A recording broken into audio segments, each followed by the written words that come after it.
Gory, what a hell of a way to die. Gory, gory, what a hell of a way to die. Gory, gory, what a hell of a way to die. He ain't gonna jump no more. Zoom, Hey everybody, welcome to another episode of What a Hell of a Way to Die. It is me, it is Nate. Nate, how are you holding up? How's things going? Have you gone stir crazy yet? I mean, I'm getting there, I suppose. I got a lot of weeds in my backyard, so I've been actually weeding the garden and just like doing dad shit. And, I made Cynthia some shelves for her birthday. I got some oak boards and sanded and stained and finished them. And yesterday was her birthday, so happy birthday, Cynthia! Happy belated birthday again. And I installed those for her. So yeah, installed some shelves in the wall, did some gardening, did some cooking, like pretty chilled out, sort of entering towards the initial boundaries of middle age kind of stuff to be doing. Did some work on the side, made a little bit of extra money, and used that to buy some stuff so I can grill outdoors, because I am the living embodiment of the "I just want to grill for God's sake" meme. So I mean, I suppose it was a pretty successful last 7 days, certainly compared to the previous 7 days where I felt like my brain was just in complete meltdown stage.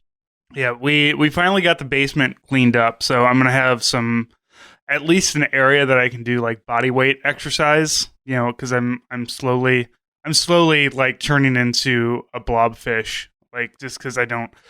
And it's been a bit of like the office is big enough, but the office was jam packed with shit, and then downstairs the basement was like really shitty, or there's no organization. So we bought like a shitload of like industrial looking shelves, and I just threw them all up, and we've been organizing stuff, but I finally have like an area. But one thing that's going to really clean up my basement is getting the fuck out of the military, because holy shit, I have like 3 or 4 just of these these like waterproof totes, these giant waterproof totes that are just filled with like the big puffy bullshit that you get for cold weather stuff. Ponchos, poncho liners, cold weather gear, at least 14 fucking duffel bags that I've collected over the years. So getting out of the Army is really going to clean up my basement a lot. So very excited about one day not only being out of the Army because it sucks, but also to give them some of this old shit back, and watch them just be like, no, it's all like the old pattern, so we don't want any of it. So you just keep all of it. So I can just shove it into a dumpster. I was going to say, I mean, you can donate it. You can sell some of it on eBay. When I got out of the Army, I had a lot of my TA-50 that wound up being, not turn in, or like it just wasn't on my clothing record.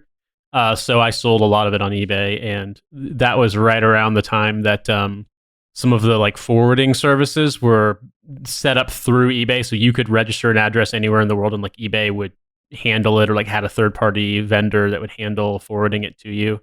And so what I realized was that the people who were buying my TA-50 were all in eastern Ukraine. Hilarious. So a couple of Lensatic compasses, a tactical tailor rig for like equipment harness, some canteens, some duffel bags, some like a zip-up aviator bag, things like that.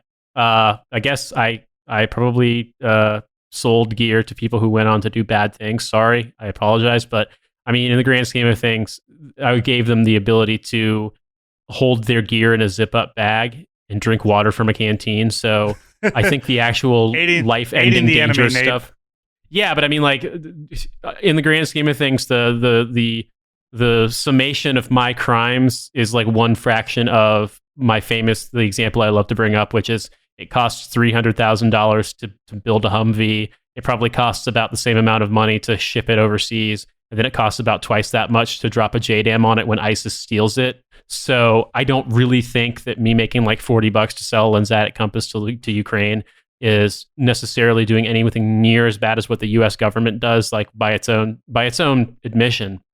I just hopefully the Azov battalion nightmare fascist fucking platoon leader who got my Lensatic compass is good at land nav. But chances are good he's not. So Who even knows? That man? reminds me. It reminds me of my wife has a very. My wife is very Polish Russian, and she has a very Polish Russian last name. And the only other people that they've been able to find who they're not like directly related to, at least on Facebook, is like are these people in Germany, a family in Germany. And so my wife follows them on Facebook because it's like, oh fuck it, and Facebook like translates their stuff, and they're just normal fucking people. But the like 19-year-old, I guess, does a lot of airsoft, so he gets a lot of, and they cosplay as like U.S. Marines, so they've got the Marine gear, like they are fucking kitted out too, like Marine like uniforms. They get the kits and everything. Now you and I could look at it and be like, well, that's old. This is something we don't use. But like her uncles are just like, hey man, thank you for your service to these guys that are doing airsoft. Like my wife is just like, there's not real. None of this is real. Like she's not even a military person, but like she knows that it's just a couple of kids playing airsoft or whatever. So I love those kids. So maybe it's just in the hands of an airsofter who just wants it to hang off of his gear so it looks cool, but he has like no idea how to land nav or use it whatsoever. Just be like, look, I have a compass. Igor, I got a compass. Let's go out into the woods and shoot each other. I mean, hell yeah, man. You got to be really, really super authentic in having your fucked up soup sandwich kit to look like, I don't know, anyone who isn't in a line unit, quite frankly. But I mean, the thing for me is, I just would point this out, it was really hilarious and it was a really good feeling. And I'm hoping you get to have the same good feeling when you do finally clear CIF for the last time, because your clothing record is just blank. Like they print you out your clothing record just like they would at any other time, because you've got to show it. I don't know what it's like in the reserves, but for installation clearance the same way when you PCS, you have to like clear CIF. And so when you clear CIF for getting out of the Army, you do actually get a copy of your clothing record to take to, it's a thing that they stamp your clearing sheet, and you have to, I think, give that to the people at the fucking IMCOM office so that they can, they can go through and evaluate it and stamp it and do everything that needs to be done so you can be cleared from post. So it was really cool for me. This would have been like March 2014 to be like, oh hell yeah, here's my clothing record, and it's just nothing follows. Like there's nothing on it at all because I'd given them all my stupid shit that I didn't care about. And in an excellent power move, I had actually been signed for a set of black fleece overalls, which may sound ridiculous, but they were part of the kit in Alaska. And once they were assigned to me, like I guess because of the code that the items had, they were items that stayed on your clothing record for PCS, but obviously not for ETS. And God knows those things when they were new were probably worth like $300, $400, $500, some absurd amount. And the Army being, genius, if you lose an item and you have to replace it, there's no like fair value assessment of it like being degraded over time. They literally make you pay the whatever their sticker price is. As a side note, famously, I recall this in Afghanistan trying to help a unit out with an investigation for a laptop, because they were trying to charge a soldier with a missing laptop that was, the fair market value was assessed at being $75 because it was a nearly 10-year-old Dell laptop, but the Army wanted to charge the sticker price for this, which was like $2,000. And it's just like, you got to be fucking joking. If it's a broken Dell laptop, it got lost during maintenance, like when they were trying to get it repaired. It wasn't even turning on in the first place. I could buy one off eBay and be like, oh, sorry guys, the serial number was wrong and this thing was worth, and I could spend $45 fucking dollars. But you guys want to charge the soldier $2,000, which is more than he makes in a month. So that kind of a thing. The funny thing was for me is I had lost those black overalls, the fleece overalls, but I was able to, because I knew the national stock number, I just kept Googling that, and finally I set up an alert on eBay, and like within the nick of time, somebody was selling a used one. It was the wrong size, but I just like turned it and I was like, oh yeah, they gave me the wrong size. Sorry, my mistake. And they accepted it, so I didn't have to pay fucking $500 as like a farewell gift to the Army. So rambling story, dad chat, etc., talking about Army gear, but that is one of those little indignities that civilians probably wouldn't understand, like the extent to which this is a common thing. And anybody who's been in the military is just like, oh my God, clearing CIF, the absolute fucking nightmare people who just scrutinize everything and tell you your gear isn't clean enough. And literally, in my experience, the only way to get around the CIF assholes about like refusing to accept your gear is if you're active duty or if you're on an active duty post, take all your gear to the on-post laundry, like not like the laundrette, but like the place where they wash TA50. Like they'll have a service where you can pay them to wash TA50 and stuff, and they'll do it especially for CIF's turn-in. They'll clean it and they'll put a little sticker label on it, basically with a serial number or like somebody's initials that say like, this has been cleaned by us. And so even though it's no cleaner than it would have gotten at your house if you had washed it in like a washing machine, it doesn't matter. You take it, you clean it at home, you take it to CIF, someone's like, nope, not clean enough, take it home, sorry, make a new appointment. But if it has that magic sticker, for some reason, they'll accept it. And so invariably, one of the weird headache nightmares, like labyrinths you have to go through in the military, is a very obviously thing that's been cleaned that's not going to get any cleaner, and someone whose job it is to be a dick to you all day is like, nope, take that home, soldier, got to clean it more. Like, it is take that and multiply it times 1,000,000, and that is basically military life. It's just one weird bureaucratic pinball, bumper bouncing you back and forth until you lose your mind. So anyway, Francis, when it's all said and done, hopefully you will no longer have a clothing record. Well, I was going to say, in the reserves, it's a little different, at least in my unit, because you just like show up at the unit with all of your shit, and the supply sergeant comes out, and she, you go, find me this, that, okay, throw it over here, throw it over there, throw it over there, and then you stuff it all into a duffel bag. She signs off. She's like, you brought all your shit in, or if you didn't, because I know there's stuff that I'm missing. There's an IR beacon that I was given, before I went to Iraq, I guess. And it's not even, it's what it is. It's a little tiny thing that just clips onto a 9-volt battery. So it's about the size of a Lego, like a little 2x8 Lego.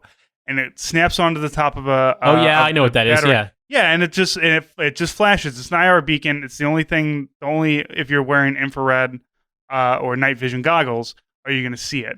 Fucking, I have no idea where that is. But I can't imagine. I mean, that thing is like it's clear plastic and about like 2 cents worth of silicone. Like, I can't imagine it's gonna. But I guarantee it's gonna be like, well, that costs like $50, bitch. So you better fork it over. Really weird.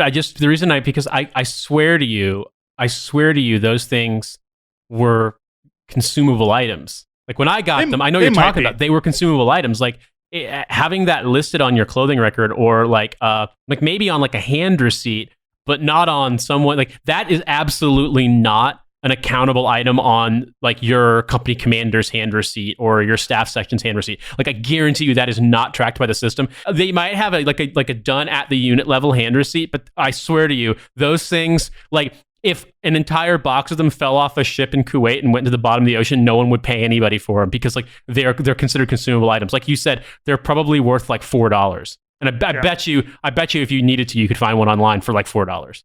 The only thing I just remember when I came back from Afghanistan, when I had to clear CIF, the only thing I didn't have was a wet weather bag, and somebody like CIF was just like, you have to give us $40 before you can leave this post. And I think I was on Fort Benning. They're like, no, we need $40 from you for this thing. And the thing is, I let somebody else borrow it, in Afghanistan, and then I never got it back, and I just didn't think twice about it because I had two. It was like, oh, I lost one, I've got the other, and I forgot how fucking draconian that like CIF can be about like we need to get our shit back. Like, we're gonna give you now. When we went to Iraq and they were doling out uniforms, like the fire retardant uniforms, one guy was going through and like the pants had holes in them like already. Like, you're giving me used pants that it looks like somebody was fucking shot in, but you're gonna give me some shit about a wet weather bag. Now fuck y'all. So long story short, fuck the CIF. That's not even like the story we were trying to tell, but that's the story we ended up at. Talking about stupid things that make zero sense for anyone to be doing, but you just have to do them because you have no choice. We want to segue to the discussion of this week's episode, which is, and I am not kidding, and I am not making this up, and I am not exaggerating, President Trump wants to give a speech at West Point, so West Point cadets have to return to campus. They have to fly from wherever they're living, wherever they're staying, etc. They have to quarantine just to congregate in a big group so that the president can give them a speech. Who knows what kind of effects this is going to have, but yes, they, although they are college students, are technically a property of the Army, and the Army is perfectly fine with killing people between the ages of 18 and 22 in normal circumstances, and god damn it, they will fucking do it to these cadets as well. So this whole, I mean, when I first read it, I was like, well, that's silly. Like, you're gonna just bring all these West Point and things. I didn't realize what a chore this is going to be, because like it's not like the West Pointers are all hanging out at West Point. Like they're just sitting around like, oh fuck, class is canceled. Guess we got nothing better to do than to fucking sit around and drink booze and, you know, be almost officers. Like they went home. They all got onto airplanes and they went home. So now they'll have to fly back, which like one, I don't, do they have to pay for their own flights is my first question, because if so, that's fucked up. Every time I've gone on leave, anytime I've had to do any of these things, Nate, you'll probably agree with me. You have to pay your own way if you want to go anywhere. So I don't know, which I don't, they may be under orders. So like these guys have to have probably new orders cut for them. Two, there's a travel ban on until like June or July or something. So the DoD, all non-essential travel, which guess what is fucking non-essential.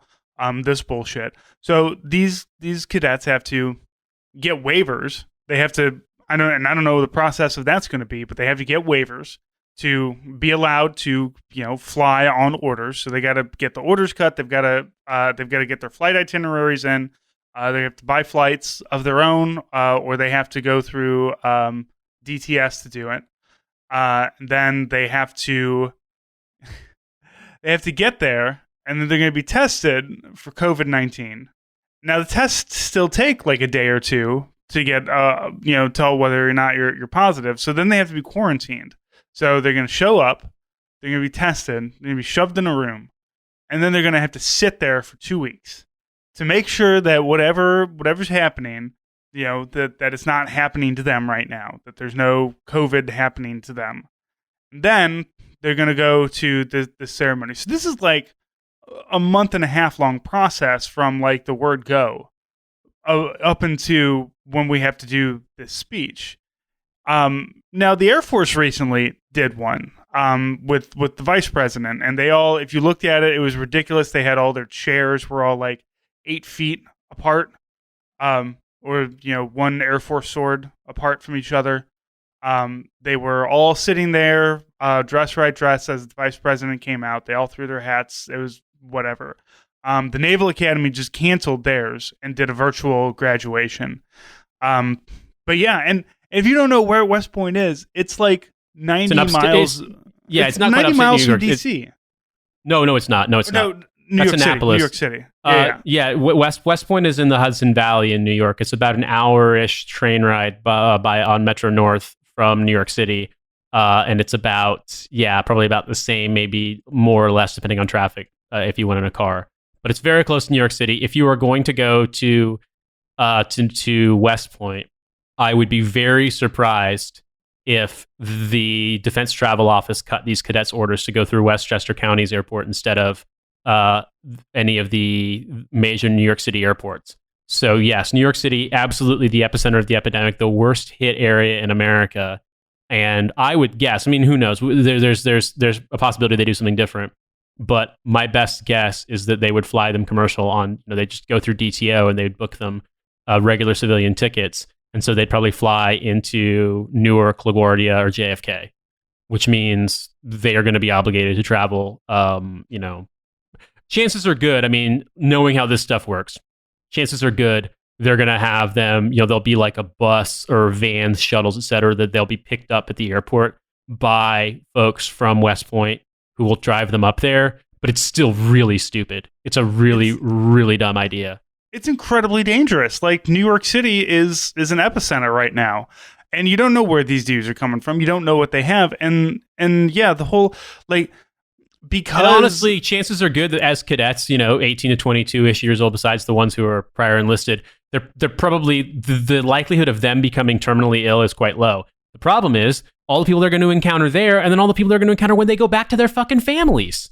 And also, everywhere, who knows where they're living, what parts of America they're in, especially folks who are from rural parts of America. If by chance, and it's not unlikely, they get this and they bring it back, to like my parents' fucking home in Lawrence County, Indiana, or I don't know, like Gwinnett County, Georgia, or something. Who knows? If they get it and they bring it back, what is that going to cause down the line? Like, it's just from a risk management perspective, it's incredibly stupid. And from a just like general being in charge of things perspective, this is one of those situations where it's like, it's starting to feel like some kind of, I don't know, bath party dictatorship thing.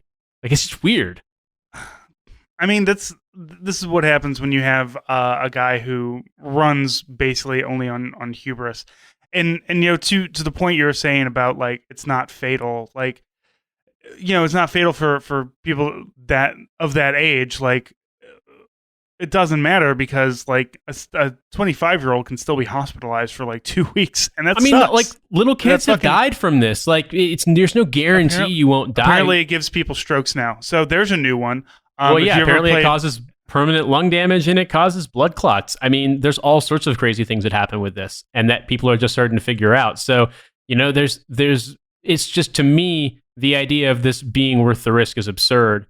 And I think one of the things, we've talked about this on the show before, and maybe, I don't know, Francis, I'd welcome your thoughts if you think this has changed over time or you think people are becoming more aware of this. But one of the things that you and I have said in the past almost 4 years is that institutions like the military basically can't cope with the fact that under our system, someone like Trump is in charge. Like, he makes the decisions. And a lot of people in the military and veteran community, you might call it, like, get really angry when incredibly, unbelievably stupid, self-defeating, self-harming, and cruel things happen under Trump. And they still think, oh no, cooler heads will prevail. It's like, that's not how it fucking works, man. He makes the decisions. He's the elected leader. The big wet baby who shits on a golden toilet and exists solely on fucking KFC bucket challenges and Diet Coke. He's in charge. He makes the decisions. If he said he wants all fucking West Point cadets to be there helicoptering their dicks naked, he can at least give that order. Now, they might be able to shoot that down because there's like some Title IX shit, but still, he can do that. And nothing, no one will stop him. No one in his chain of command, no one in his immediate circle will stop him. And the military, ultimately, I mean, I don't want the military to be supreme over the civilian elected leadership. That's bad. But you need to at least be honest with yourself about the scope of the problem. You have a completely senile, deranged, fucking idiot game show host. He gets to make decisions. He's incredibly narcissistic. If he wants something, nothing in our system can stop him, unless it's illegal, immoral, or unethical. But I don't think that you're going to be able. That has never stopped him in the past. Yeah. I mean, look, I don't really talk to other soldiers anymore, and I'm certainly not on active duty, so I'm not around them on a regular basis. I will say, for the soldiers that I'm around, anytime you kind of bring up the president, you kind of get that like kind of feel where everybody's like, I mean, he's in charge, I guess, and that's what the thing is that most soldiers, they think about things on a micro level. Like, you think about, it's about me and my squad, my team. You don't even really think, maybe you think about it on a platoon level, but you really don't think about things on like a brigade or a battalion level. Anything bigger than like the 40 or 50 people in your immediate purview. Depending on, obviously depending on your rank.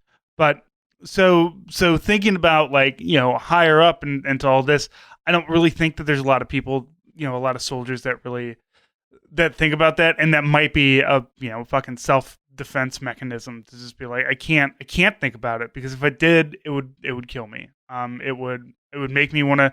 I mean, this is how people are still in the army. Like, you've got me clawing at the door to get out as soon as my my contracts are over and everything and all my paperwork signed.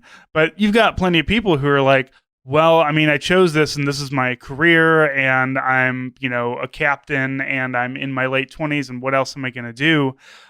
So I kind of have to go along with this. And, you can do other things. You're still young. I mean, certainly I didn't have a real job until I was 30.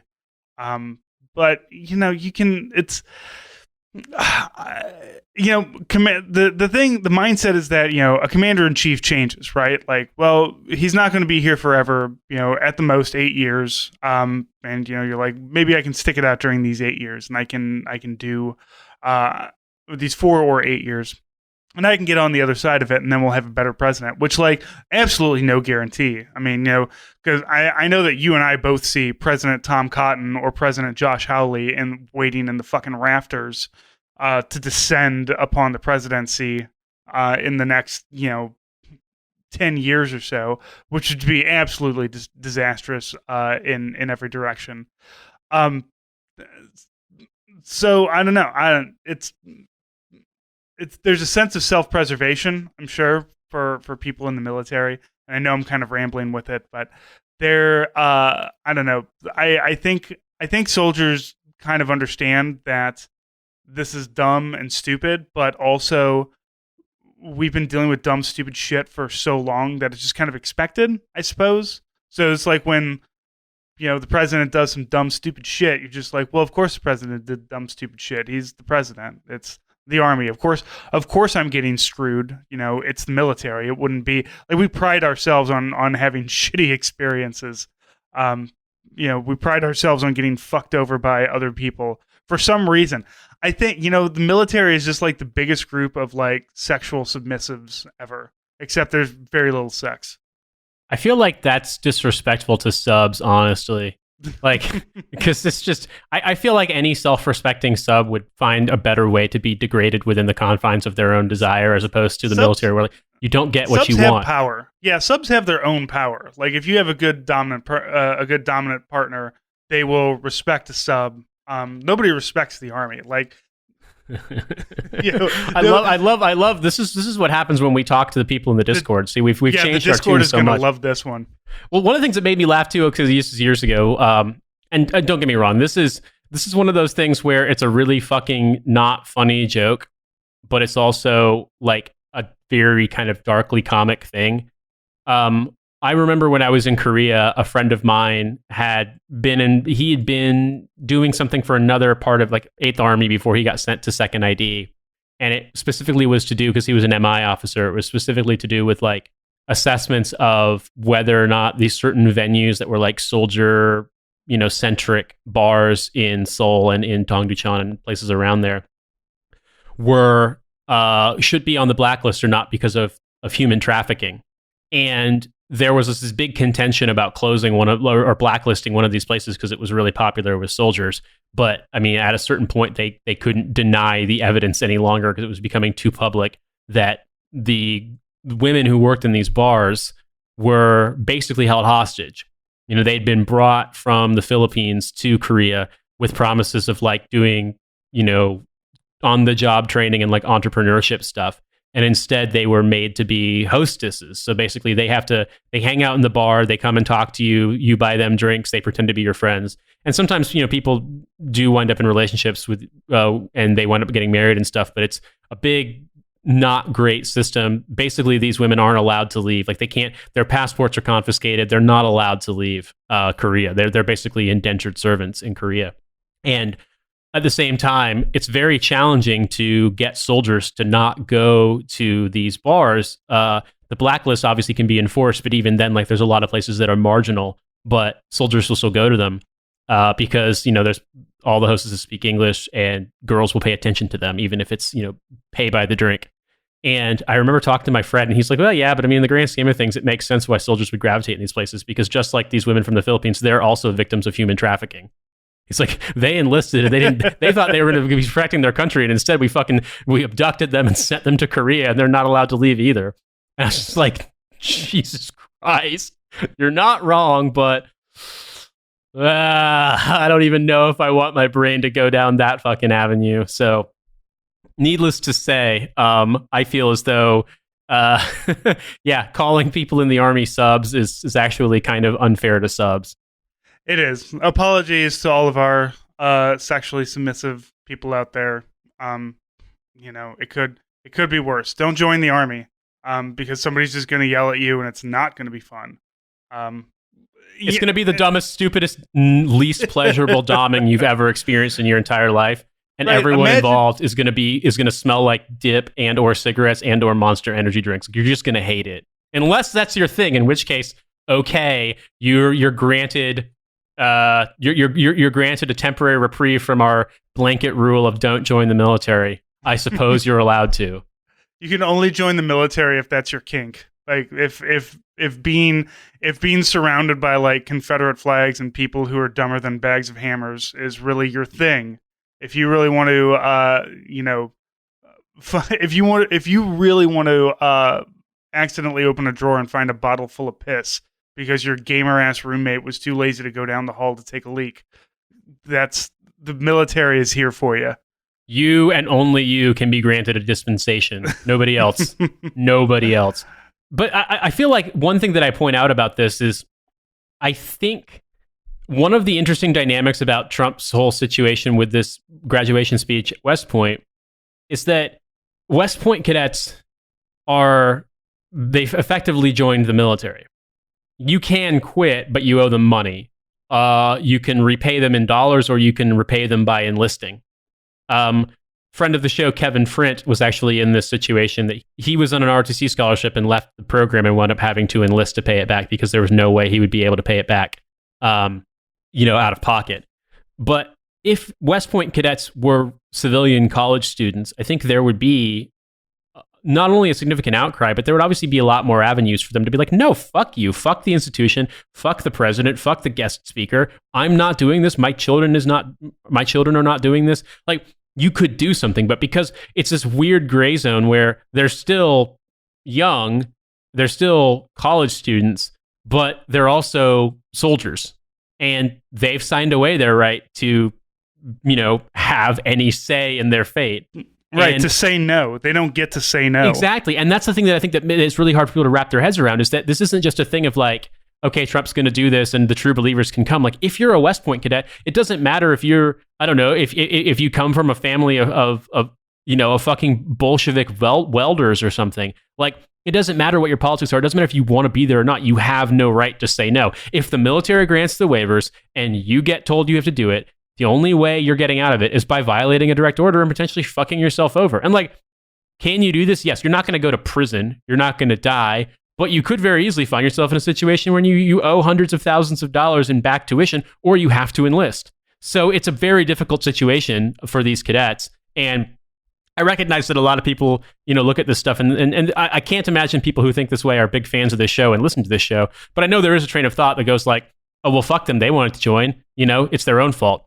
But once again, there was recently an article with a headline that said, "I don't mind not working. I do mind dying." And it's sort of like, I don't mind having to accommodate official sort of pomp and circumstance. I do mind potentially worsening a once in a lifetime epidemic because a big fat wet baby that happens to be president demands, live flesh for sacrifice. Yeah, and that is really what it comes down to, is that you can tell soldiers you're idiots for joining in the first place all day long, like, and most of us know that, but like also at the same time you expect there to be some reasonable there's an expectation of reasonable command where you're not going to be told to run directly into withering gunfire unless there's a very good reason for it.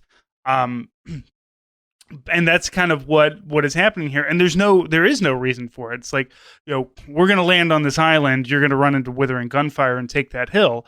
But, say this island is not, there's nothing about this island that we want. There's nothing here. Those people don't even want us here. None of this fucking makes sense. What I'm trying to get at is that it's just, you expect the people above you to try and take care of you at least, right? Like, you expect your officers, your NCOs, the colonels, all the way up, and yeah, I'm not expecting them to come and throw me an ice cream social, but you expect them to take care of you. You expect them to make sure that you are safe, that you're living, that the conditions that you're living in and working in are safe, and they're as safe as they can be.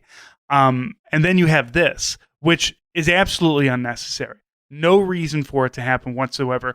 You can do it virtually. The Air Force one, I think all the Air Force cadets were still there, so it kind of made sense to like, well, let's go ahead and do it this way. I'm not 100% sure on that, but I'm pretty sure we would have heard something if it was like a, hey, everybody get back onto airplanes and come back out here.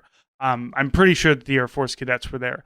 The Navy, the Navy, as we said, did a virtual graduation, and now you have this. And like, if I was a cadet, like, and don't get me wrong, cadets are in their early 20s, so they're dumb. Like everybody in their early 20s, they're dumb as shit. So maybe they're not seeing it, or maybe they are. Like, maybe some of them are sitting here just like, what the fuck did I just sign myself up to do here? And one of the articles said like, oh, they're going to do this and they're going to go to their officer basic training, which, like, are they? Because that would also be fucking stupid for you to send them out to these classes and stuff. Like, you're just bringing them here for a graduation. They're not going to go anywhere else. They all went home for a reason. So, you know, these kids join the military, they join West Point, they probably get, you know, their heads filled with whatever propaganda that not the U.S. government, but their own families or you know, whoever's around them might, you know, pump into them to do this.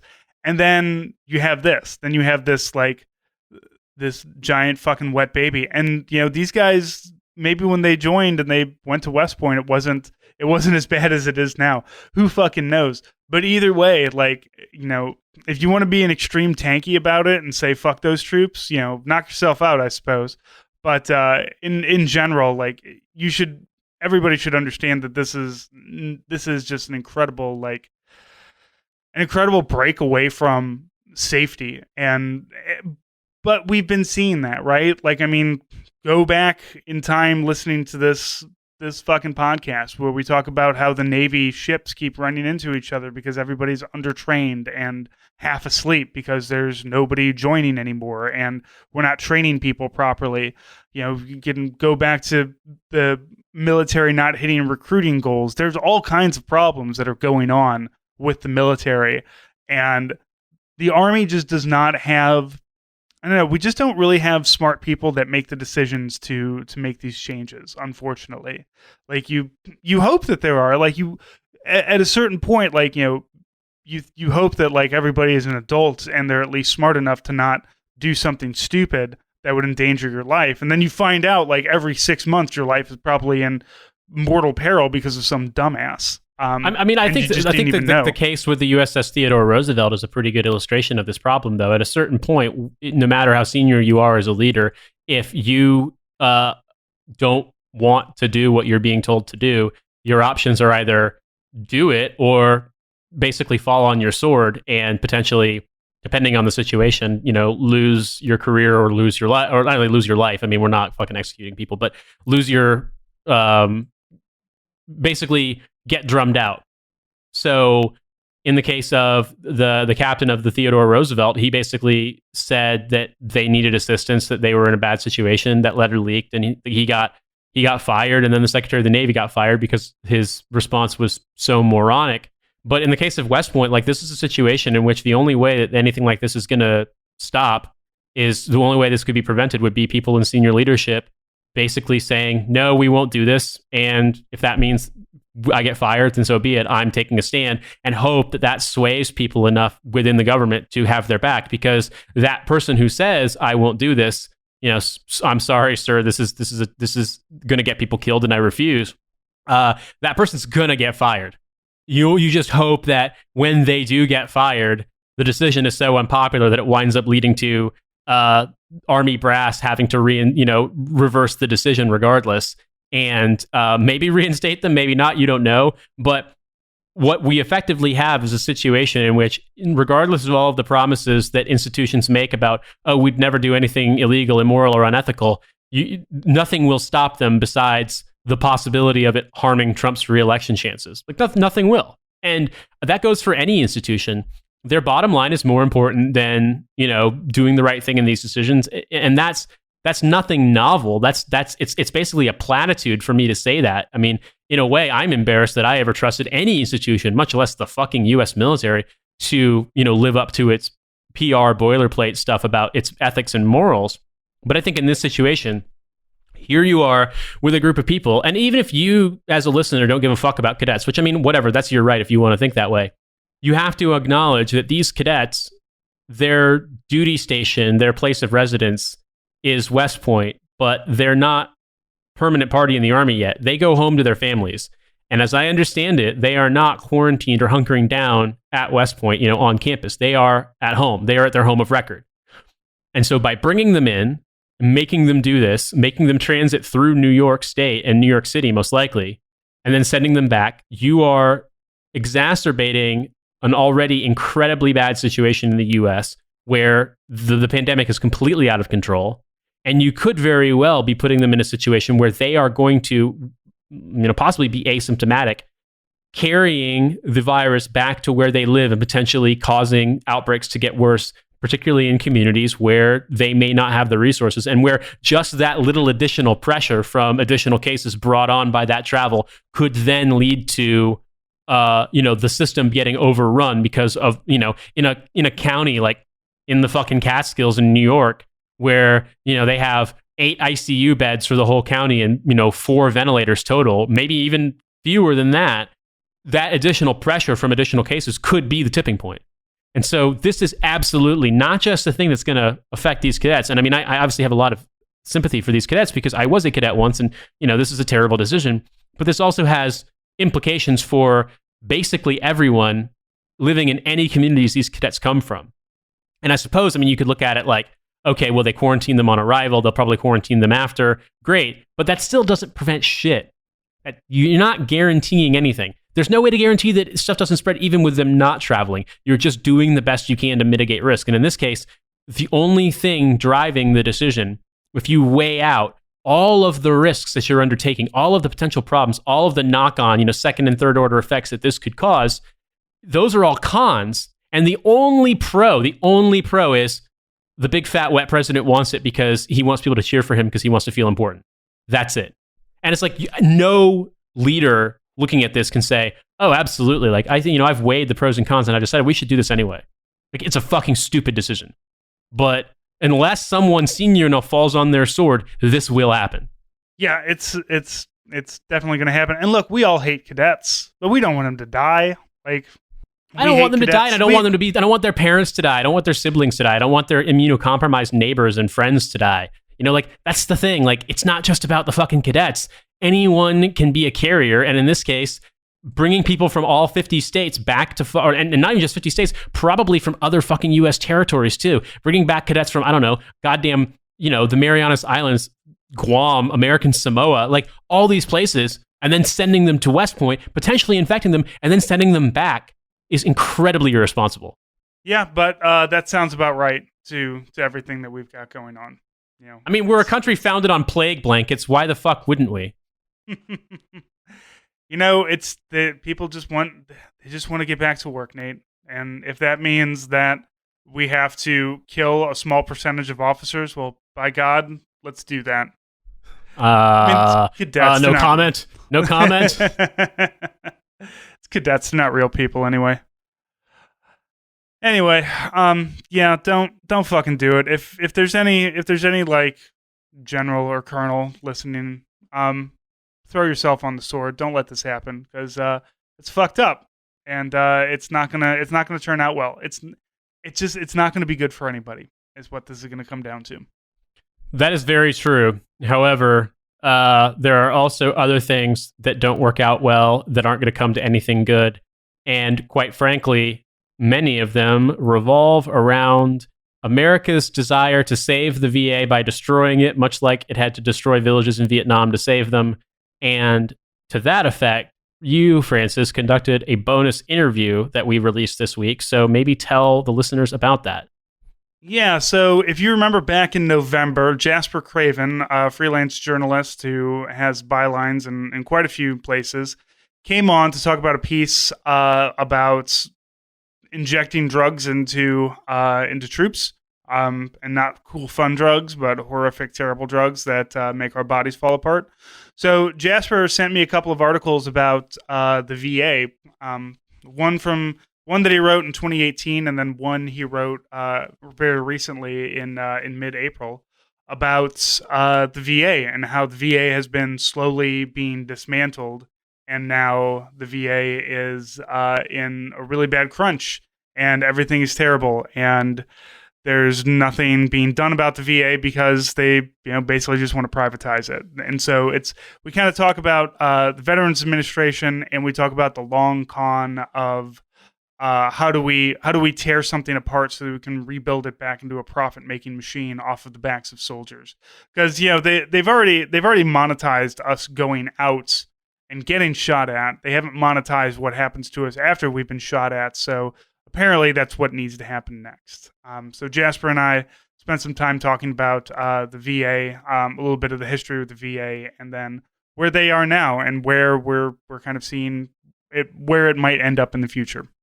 A third of all VA employees are veterans, and in some of these low-level positions like housekeepers or claims processors, almost everyone is a veteran. The VA has a lot of really fantastic rehabilitative programs that offer formerly homeless veterans or folks who have struggled with mental illness these sorts of jobs to bring some stability to their lives. So this office has really targeted them disproportionately. And, as folks are booted from the department, what inevitably happens is that care is hurt and wait times increase and scandals emerge. You're right that the VA, despite a lot of attacks from the right, still manages to create a system that's better than the private sector.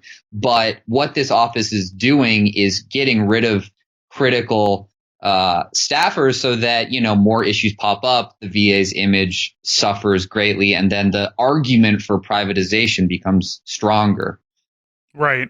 Yeah, it's that, self-defeating, like, and then 2025 we say, well, look, the VA is so terrible, we might as well privatize it, which is kind of, if you listen to Nate talk about the NHS in Britain, is very much the same thing that they're trying to do. Like, let's continue to cut the legs out from underneath of it, and then when it falls over and bleeds to death, we can say, look, see, it's, government is terrible, we need to bring somebody else in. And like the answer is that yes, government is terrible, but just not for the reasons why they are telling you. Exactly. So in this piece, you kind of talk about one particular where was it? In Pittsburgh, a Pittsburgh Veteran Administration spokesperson. So this Pittsburgh, like, is this a hospital? Was it a hospital, or was it just a agency kind of that they were talking about?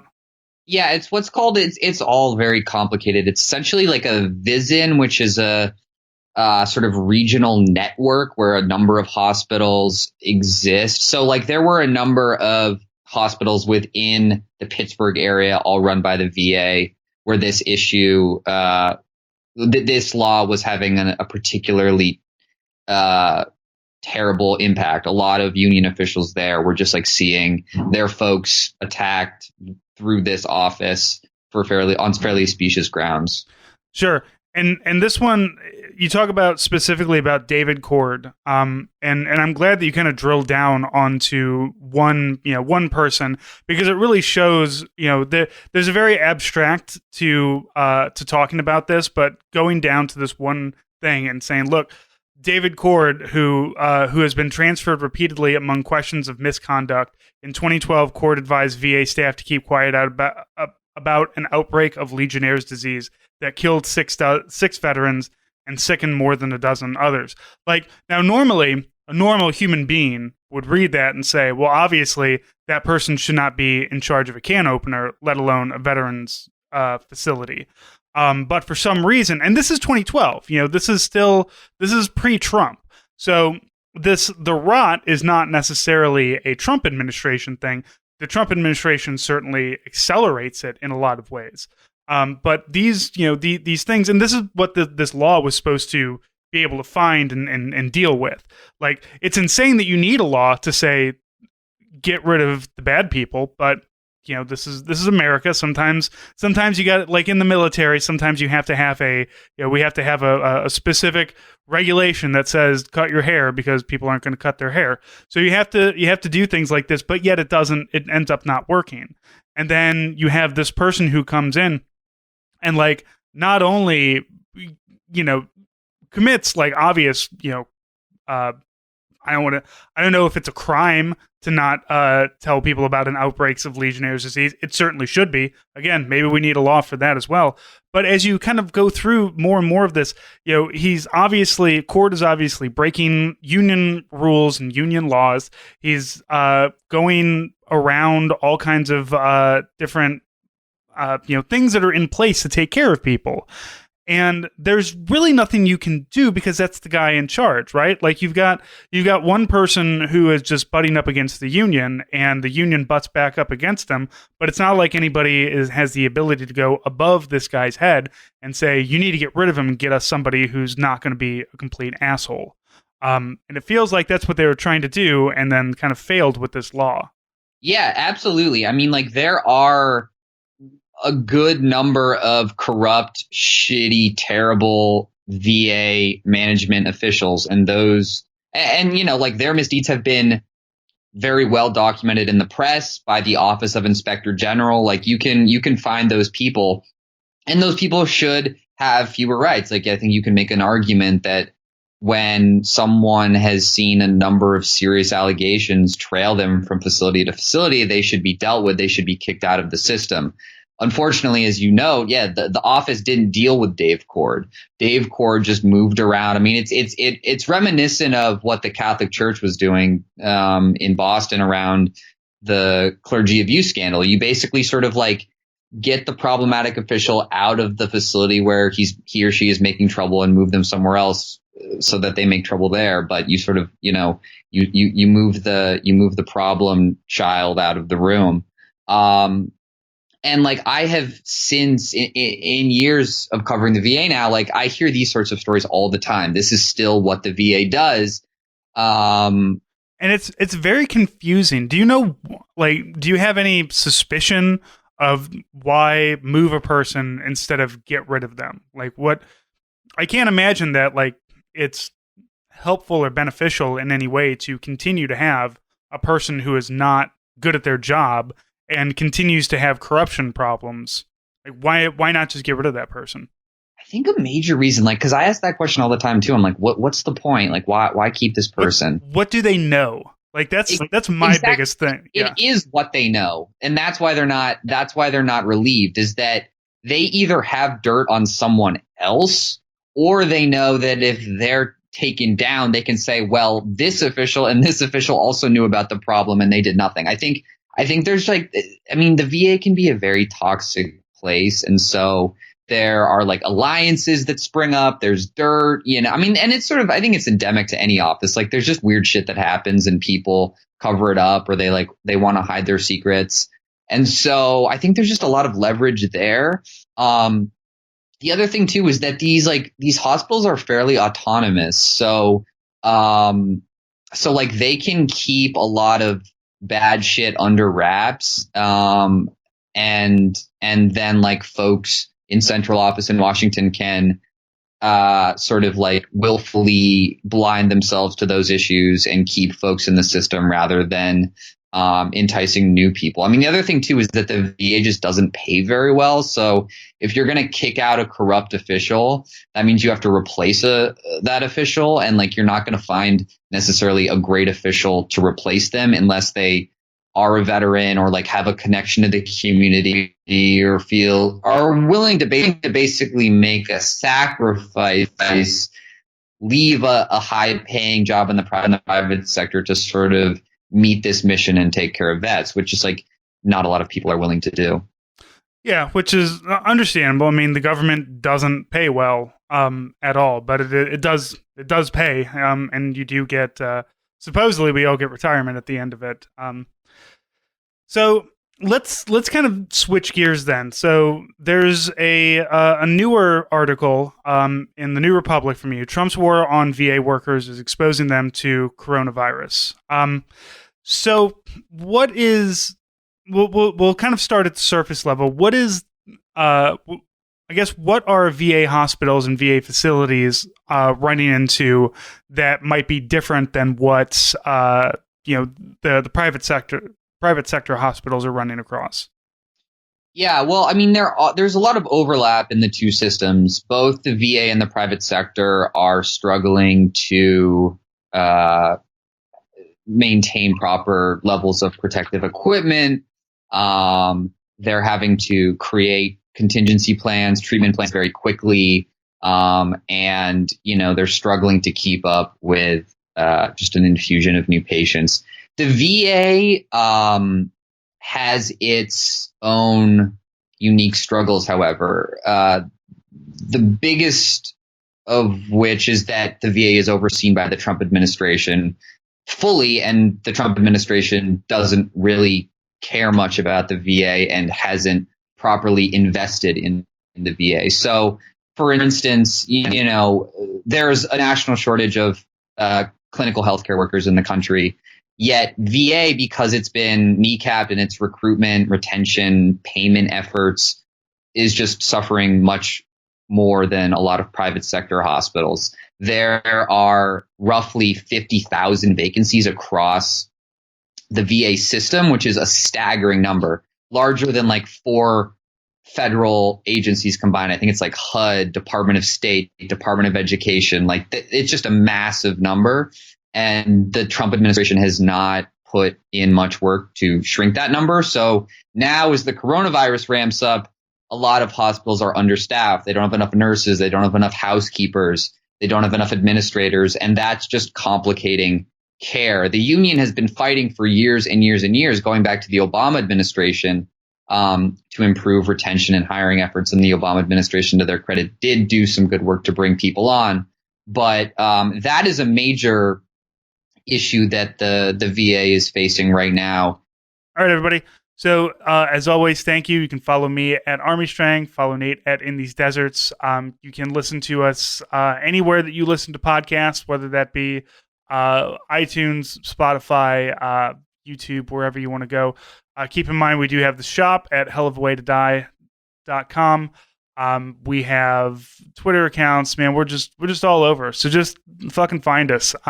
If you think you might have something you want to talk about, or if you have some interview ideas, you can drop us a message. Either you can direct message either one of us, or you can email us at sergeantjoker@hellofawaytodie.com. So thank you so much for all the people who are out there, all of our Patreons.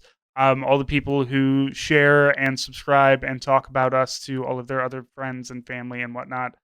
We really do appreciate it. So, Nate, we'll talk to you next week. Yep. Have a good one. Zoom, zoom, zoom.